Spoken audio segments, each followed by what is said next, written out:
That's dagblog.com. It's a multi-person blog famed across the blogosphere for civil, if occasionally sharp-tongued debate. Come check out the repartee there. We always have a good time, and I think get deep into some of these challenging issues.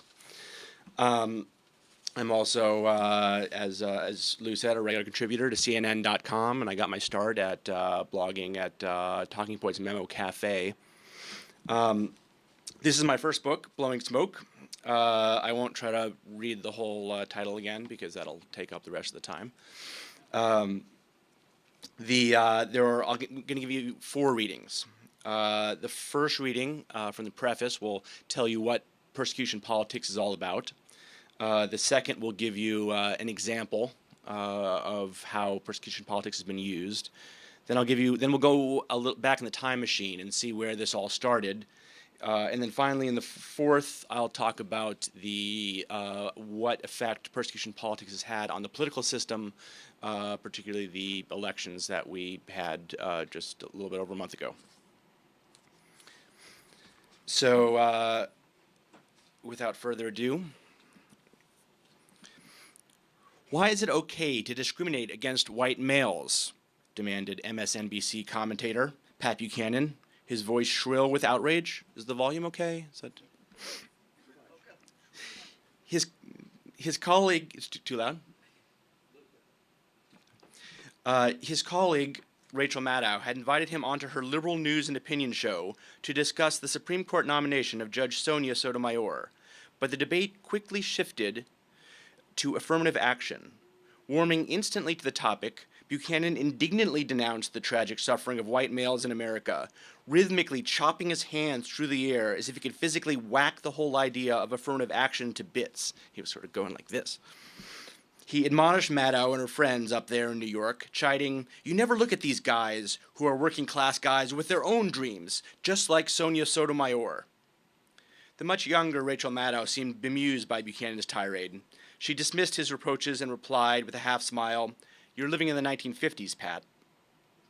But Maddow was wrong, for there was no affirmative action to speak of in the 1950s, and the notion that white people suffered from reverse discrimination did not become popular until the late 1970s. Moreover, Buchanan's rhetoric about white victims has become all too common since the election of President Obama, whom right-wing stars like Rush Limbaugh and Glenn Beck have accused of racism against white people. A few days after the Maddow-Buchanan duel in July 2009, I wrote a blog post about a lawsuit over the national motto of the United States, "In God We Trust." During my research for the article, I learned that the doctrine of separation of church and state is really a liberal scam to discriminate against Christians who are apparently suffering from even greater oppression than America's white males. Rush Limbaugh's younger brother David explained the details in his 2004 book, Persecution: How Liberals Are Waging War Against Christians. Perhaps former Representative John Hostetler of Indiana read it. When Congress sought to curb abusive proselytizing in the Air Force Academy in 2005, he accused Democrats of denigrating and demonizing Christians, and he fumed on the House floor, "The long war on Christianity in America continues unabated with aid and comfort to those who would eradicate any vestige of our Christian heritage." As I read about the long war on Christianity, with Buchanan's rage against affirmative action still in my mind, the parallels between accusations of white victimization and Christian persecution popped brightly out of the screen of my laptop computer. Liberal bloggers often mock conservatives' persecution complex, but I had previously considered conservative complaints about mistreatment to be a reflexive gripe, like the line from Charlie Brown by the Coasters, "Why is everybody always picking on me?"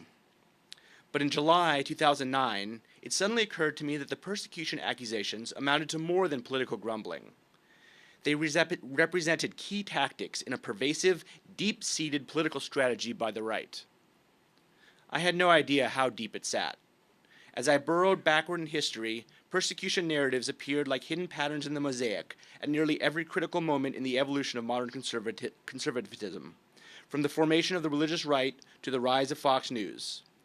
At the same time, the present-day political scene in the fall of 2009 abruptly went mad. Tea Party protesters carried signs comparing Obama to Hitler, as Glenn Beck warned of communist conspiracies at the highest level of government. And everywhere that madness reigned, I found the thread of persecution paranoia winding through the mania. I call this thread persecution politics. It is a rhetorical strategy to convince millions of white, heterosexual, Christian, conservative gun owners that an evil conspiracy of liberal elites, black radicals, illegal immigrants, gay fascists, and other disturbing bad guys are taking away their rights, their guns, their health care, their freedom, their traditions, their children, and their favorite television programs. Blowing Smoke is the history of persecution politics, how it began, why it works, and what it has done to the country.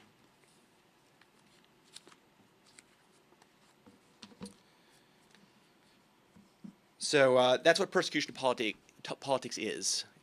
Here's an example of how it's been used.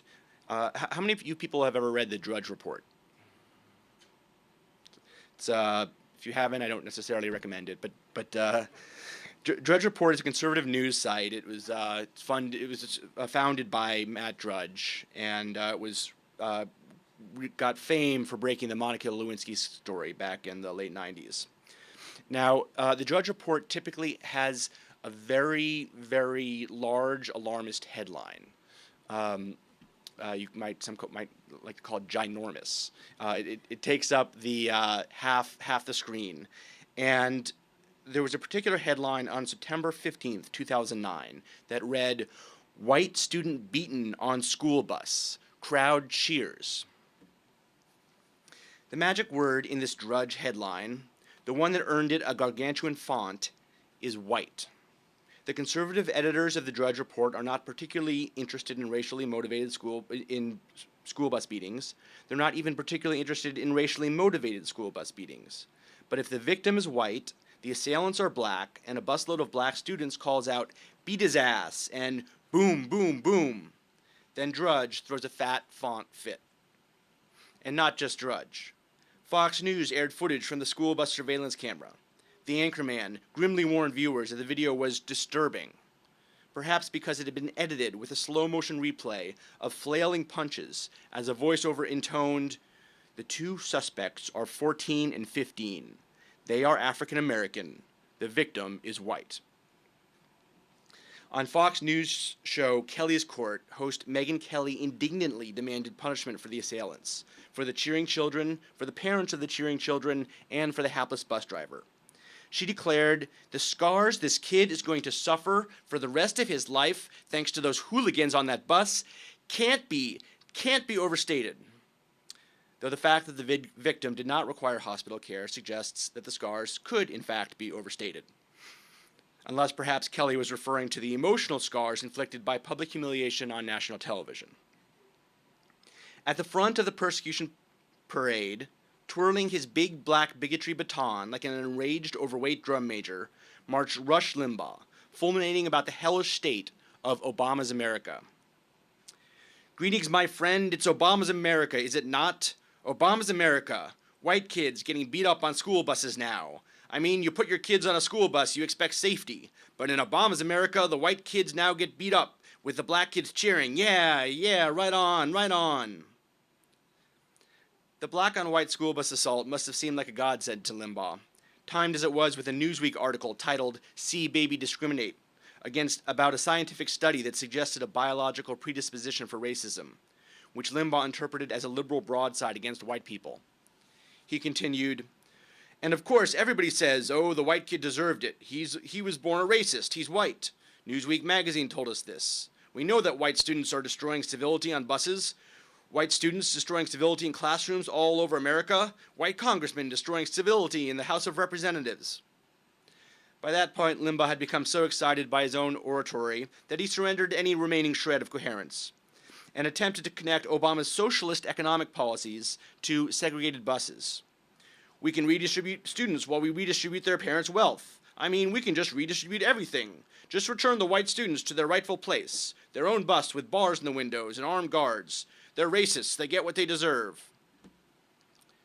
Make that segregated prison buses for white school children.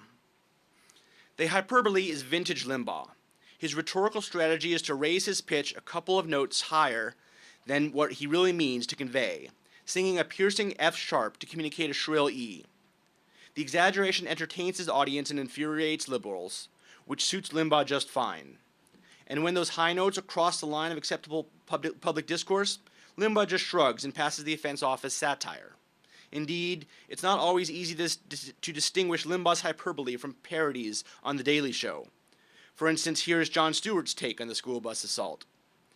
Because Barack Obama is president, it is now open white season on white children. And black people are now allowed to hit them. But there are two important differences between Limbaugh's hyperbole and Stewart's parody. One, Stewart is funny. Two, Stewart exaggerates to highlight absurdity, whereas Limbaugh exaggerates for rhetorical emphasis, like calling someone the worst person in the world when you really mean that he's just a big fat liar. So what did Limbaugh really mean when he suggested that Obama wanted to pack white children into their own bus with bars in the windows? He meant that the Obama administration discriminates against whites the way racist state governments used to discriminate against blacks. When he said, we can distribute their parents' wealth, he meant that Obama wants to take money from middle-class white people and give it to poor black people. And finally, when Limbaugh said they're racists, they get what they deserve, he meant that Obama hates whites. The message in short, he will call you names, he will take your money, he will persecute your children because he hates you and everything you stand for. Boom, boom, boom went the persecution drums as Limbaugh hurled his baton into the air, and the crowd went wild. Unfortunately for Limbaugh, reality sometimes interferes with exploiting someone's personal misfortune to make a political point. Though the police captain who investigated the school bus assault initially described the attack as racially motivated, he later retracted the assessment, explaining, "It was premature on my part.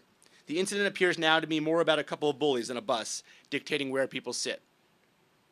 Limbaugh, Drudge, and Fox News soon dropped the story, leaving it to the white supremacists that showed up in Belleville, Illinois, the following weekend, dressed in black and carrying bullhorns and Nazi flags.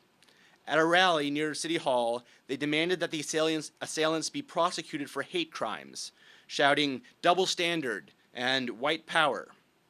Yes, the Nazis were concerned about hate crimes. Welcome to Obama's America.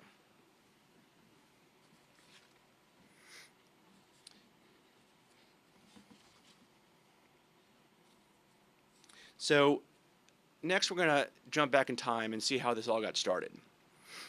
What's distinctive about persecution politics and what separates it out from other previous paranoid movements in the U.S., such as the Red Scare and other movements, is that in persecution politics, the leaders have appropriated the language of civil rights, the civil rights movement, only they turned it on its head.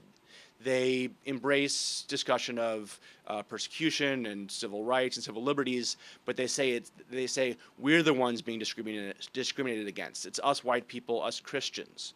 And in fact, it was a reaction to the civil rights movement where they kind of took a if you can't beat them, join them approach and used the same language, but again, turned it around. The spark to this movement was, in fact, school integration in 1954. So we're going to talk about that, how this movement got started, and how those ripple effects carried out decades later today. In 1954, the U.S. Supreme Court ruled in Brown versus Board of Education of Topeka that segregated schools violated the Equal Protection Clause of the 14th Amendment, setting in motion a chain of events that would lead to the birth of the